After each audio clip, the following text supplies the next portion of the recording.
नमस्कार, स्वागत है आपका बिहार समाचार में। बिहार में आज भी भयानक बारिश होने वाली है और नेपाल में हो रही भयंकर बारिश से आज बिहार फिर से डूबने वाला है। साथ ही ताल ठोक कर ऐलान कर दिया गया है कि नीतीश सरकार अब गिरने वाली है और बिहार में फिर से मध्यावधि चुनाव होने वाला है। तो आज की बड़ी खबरों पर बात करने से पहले आपसे अनुरोध है, कृपया वीडियो को एक प्यारा सा लाइक अवश्य कर दीजिएगा। आपका लाइक करना ही हमारी मेहनत का फल होता है। पूर्वी चंपारण में बाढ़ से इस कदर तबाही मची है कि लोगों का अब जिंदगियां ही तबाह हो रही है। देखिए, बाढ़ के पानी में घिर गए हैं मोतिहारी के 140 गांव और मुसीबत में है 6.25 लाख लोगों की जिंदगियां। लोग लगातार अपने घर द्वार को छोड़ करके भाग रहे हैं, पलायन जारी है। आप सोच सकते हैं, पूरा का पूरा 140 गांव में 6.25 लाख से भी ज्यादा लोगों की जिंदगी मुश्किल में आ गई है। तो सोचिए कितनी बड़ी तबाही है। लोग किसी तरह से अपने घर द्वार को छोड़ करके अब भागने लगे हैं। हालात इतनी गंभीर है कि मोतिहारी जिले में बाढ़ प्रभावित क्षेत्रों की संख्या लगातार बढ़ती ही जा रही है। अब तो गांवों से लेकर शहर तक बाढ़ के पानी का कहर जारी है और जनजीवन पूरी तरह से अस्त व्यस्त हो गया है। तो वहीं लोगों में भूखमरी की स्थिति आ गई है। लोग किसी तरह से चूड़ा मूढ़ी खा करके अपना जीवन गुजार रहे हैं, लेकिन मवेशियों के लिए चारा की व्यवस्था एक बड़ी समस्या है। अपनी जान जोखिम में डालकर पशुपालक पानी में पहुंच करके पेड़ की टहनियां तोड़ करके ला रहे हैं।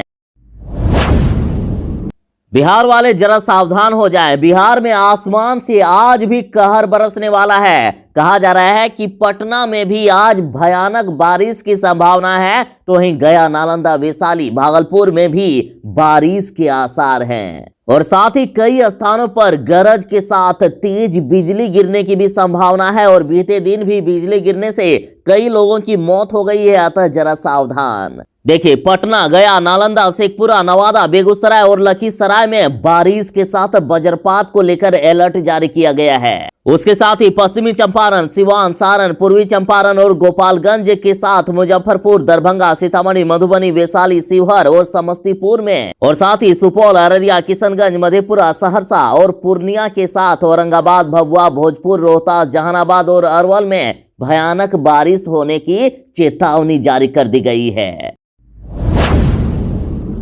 चिराग पासवान ने ऐलान कर दिया है कि टूट के कगार पर है जदयू। अब मुख्यमंत्री नीतीश कुमार की पार्टी जदयू टूट करके बिखरने वाला है। उन्होंने कहा कि सूबे में जल्द ही मध्यावधि चुनाव होंगे, यानी फिर से बिहार में चुनाव होने वाला है। चिराग पासवान जहां भी जा रहे हैं ये बात जरूर ही कह रहे हैं कि अब नीतीश कुमार की पार्टी खत्म होने वाली है, टूटने वाली है और बिहार में फिर से चुनाव होने वाला है। देखिए, बीते दिन चिराग पासवान खगड़िया में बोले हैं कि बिहार में जल्द ही मध्यावधि चुनाव होंगे। उन्होंने कहा है कि नीतीश कुमार की पार्टी इन दिनों जबरदस्त अंतर्कलह में चल रहा है। जदयू टूट के कगार पर है, लिहाजा बिहार में विधानसभा चुनाव जल्द ही होना तय है। चिराग ने कहा कि जिस पार्टी के नेता केंद्र में पहली बार मंत्री पद की शपथ लेता हो और उस पार्टी में शीर्ष नेता से लेकर अन्य नेता तक उस मंत्री को बधाई भी नहीं देता हो, तो उससे बड़ा अंतर्कलह के संकेत और आखिर क्या हो सकता है। बिहार में बम्पर भर्ती निकली है। बिहार में 8,000 से भी ज्यादा पदों पर वैकेंसी निकाली गई है। दरअसल बिहार में एएनएम पद के लिए वैकेंसी निकाली गई है। जल्दी से अप्लाई करें, कहीं ये सुनहरा मौका आपके हाथ से ना चला जाए। दरअसल राज्य स्वास्थ्य समिति बिहार के द्वारा एएनएम के 8,853 पदों पर वैकेंसी निकाली गई है और बिहार एसएचएसबी एएनएम रिक्वायरमेंट 2021 के लिए 1 जुलाई से ही आवेदन शुरू हो गया है और 21 जुलाई तक अंतिम तिथि है। और देखिए, इसे अप्लाई करने के लिए आप ऑफिशियल वेबसाइट http:/statehealthsocietyBihar.org पर जाएं। यहां आपको अप्लाई करने का ऑप्शन मिल जाएगा। बिहार में हो रही भयानक बारिश ने तो बिहार में तबाही मचा ही दी है, लेकिन जो नेपाल में भयानक बारिश हो रही है तो उससे बिहार में और भी ज्यादा खतरा बढ़ गया है। बिहार में तो थोड़ी सी बारिश कम भी हुई है, लेकिन नेपाल में अभी भी भयानक बारिश के आसार हैं। कहा जा रहा है कि बिहार फिर से डूब रहा है। गंडक और कोसी सहित 9 नदियां खतरे के निशान के ऊपर बह रही है और आगे और भी बड़ा खतरा बताया जा रहा है। 54 प्रखंड प्रभावित हो गए हैं। ऊंचे बांध और एनएच पर भी कट रही है लाखों लोगों की जिंदगियां। नेपाल में हो रही भारी बारिश ने उत्तर बिहार की नदियों के जलस्तर को बढ़ाना शुरू कर दिया है। गंडक और कोसी नदी में उफान है। आखिर इस बार बिहार का क्या होगा, ये सोचकर भी डर लगता है। देखिए, कोसी नदी सहरसा, सुपौल और खगड़िया में, तो वहीं गंडक गोपालगंज में, बागमती नदी मुजफ्फरपुर और दरभंगा में, तो वहीं बूढ़ी गंडक मुजफ्फरपुर, समस्तीपुर और पूर्वी चंपारण में लाल निशान से ऊपर है। तो वहीं कमला बलान मधुबनी में, अधवारा सीतामढ़ी में, खिरोई दरभंगा में, लखनदेई सीतामढ़ी में, परमान नदी अररिया और पूर्णिया में खतरे के निशान से ऊपर है। तो वहीं घाघरा और महानंदा नदी का जलस्तर भी लगातार बढ़ने लगा है और बिहार के अधिकांश जिलों में अब तबाही सी मचने लगी है। तेजस्वी यादव को बड़ा झटका लगा है। अब तक की बड़ी खबर आ रही है, जगदानंद सिंह ने राजद के प्रदेश अध्यक्ष पद से इस्तीफा दे दिया है। बड़ी खबर है कि राजद के प्रदेश अध्यक्ष जगदानंद सिंह ने इस्तीफा दे दिया और साथ ही खबर है कि जगदानंद सिंह ने तेजस्वी यादव और राजद सुप्रीमो लालू प्रसाद यादव को भी इस्तीफा की जानकारी दे दी है। हालांकि राजद सुप्रीमो ने अभी तक इसकी पुष्टि नहीं की है। तो इधर सुशील मोदी बोले हैं कि आरजेडी बाहुबलियों की पार्टी है, जगदानंद जैसे भले लोगों का यहां रहना मुश्किल है। सुशील मोदी ने कहा है कि जगदानंद जैसे ईमानदार, योग्य और अनुशासन प्रिय व्यक्ति को आरजेडी के बड़े राजकुमार जिस तरह से बार बार अपमानित कर रहे हैं, उससे जाहिर है कि पार्टी में अब भले आदमी के लिए कोई जगह नहीं है। सुशील मोदी बोले कि आरजेडी के राजकुमार भूल गए हैं कि जब लालू प्रसाद यादव जेल में थे और राबड़ी देवी मुख्यमंत्री थी, तब दरअसल सरकार जगदानंद ही चला रहे थे। बिहार में भीषण तबाही आई है। एक तो बारिश ने किसानों की कमर तोड़ दी है और उधर बाढ़ ने भी किसानों की फसल बर्बाद करके रख दिया है। लेकिन सरकार अब किसानों की फसल क्षति का मुआवजा देगी, किसानों को सीधे पैसे दिए जाएंगे। अब बिहार सरकार ने फैसला कर लिया है कि अन्य फसलों की तरह गन्ना फसल की भी क्षति आकलित करेगा कृषि विभाग। सभी किसानों को अब फसल क्षति का मुआवजा दिया जाएगा। बिहार में जिन भी किसानों की फसल बर्बाद हो गई है, तो आपको चिंता नहीं करना है। बिहार सरकार अब आकलन कर रही है कि आखिर किन किसानों के किन जिलों में कितनी फसल का बर्बादी हुई है। उसके अनुसार से अब बिहार सरकार किसानों को मुआवजा देने वाली है।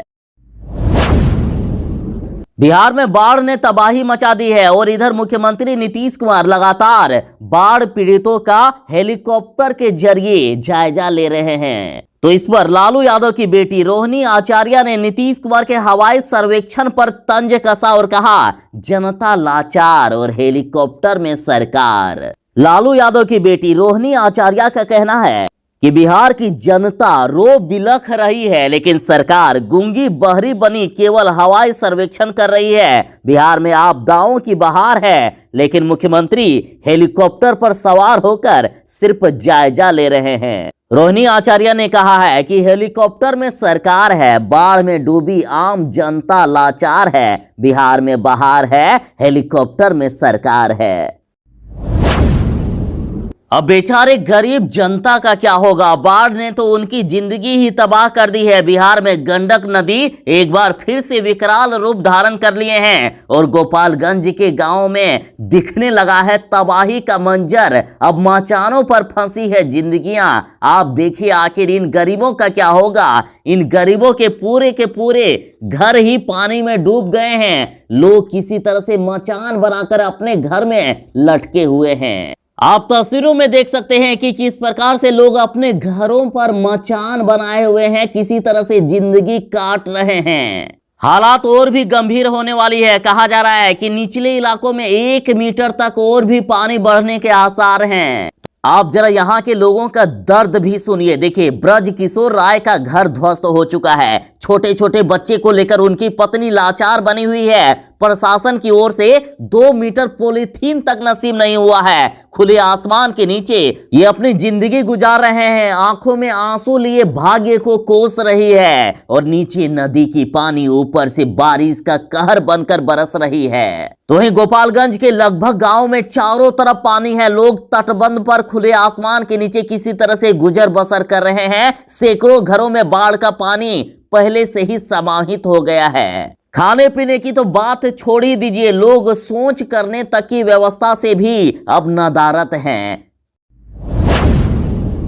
आखिर कैसे नहीं डूबेगा बिहार, आखिर कैसे नहीं बिहार में जल जमाव होगा। देखिए, कच्ची नाली गली और जल जमाव से निजात की योजना में ही अब भ्रष्टाचार कर लिया गया है। एक बड़ा फर्जीवाड़े का खुलासा हुआ है। 1 लाख रुपए की योजना को 9 लाख में बदल दिया गया है। वाह रे सरकार। आप जो तस्वीर में ये रोड दिख रहे हैं तो सरकार के नजर में ये रोड बन चुका है, लेकिन यहां देखिए लोग किस प्रकार की जिंदगी जी रहे हैं। मतलब गजब के घोटाले हो रहे हैं। एक तो सारे पैसे भी अधिकारी खा जाते हैं और ऊपर से रोड भी नहीं बनाया जाता है। दरअसल खबर है पटना से, मुख्यमंत्री 7 निश्चय कच्ची नाली गली योजना और जल जमाव से निजात के लिए कंकड़बाग अंचल में शुरू की गई योजनाओं में अनियमितता का मामला सामने आया है। यहाँ काम अधूरा छोड़ा गया, लेकिन पूरी राशि का भुगतान हो गया और इस पर राजद ने कहा है कि जय हो जय हो जय हो मुख्यमंत्री नीतीश कुमार के 7 प्रकार के घोटाले के निश्चय की।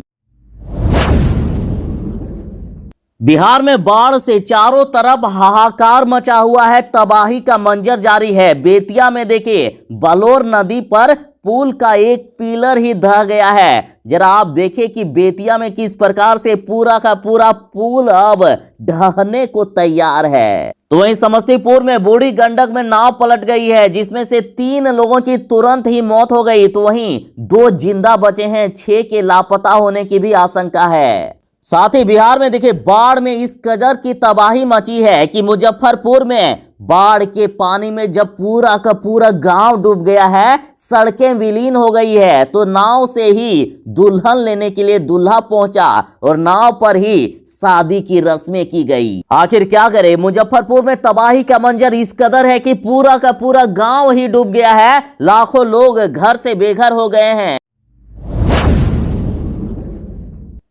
आखिर ये मोदी सरकार में हो क्या रहा है। देखिए, गंगा की गोद में फिर से उतरने लगी है लाशें। बक्सर में 300 बहते हुए देखे गए हैं। प्रशासनिक पहरा हटते ही बहाए जाने लगे हैं फिर से गंगा में शव, और महिला के शव को कौवे नोचते हुए देखे गए हैं।